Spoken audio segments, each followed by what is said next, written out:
first time I met Bruno, it was obvious and well known that it was already a very strained relationship between, Bruno and Vince.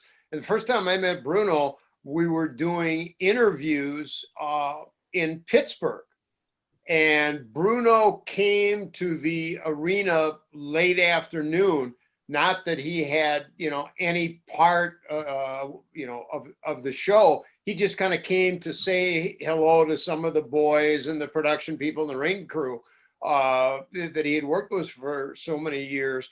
And, he came into the room and, I immediately, recognized him, knew who he was. I'm thinking, I was still not a mark, but still certainly a fan of the business.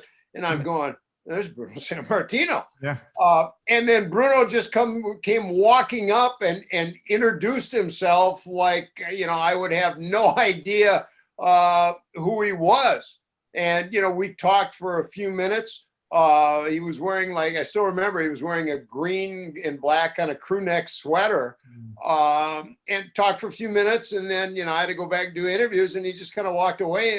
And I thought to myself, I mean, that's Bruno Sammartino, boy. You talk about, at least in that limited interaction, what a humble guy, he was. That, he obviously still watched the shows, knew who I was. But here he comes up and just to, introduce himself, and not to me, but there were a couple new production guys that he hadn't recognized, and he did the same thing. He walked up and extended his hand and introduced himself. I mean, he was a class act.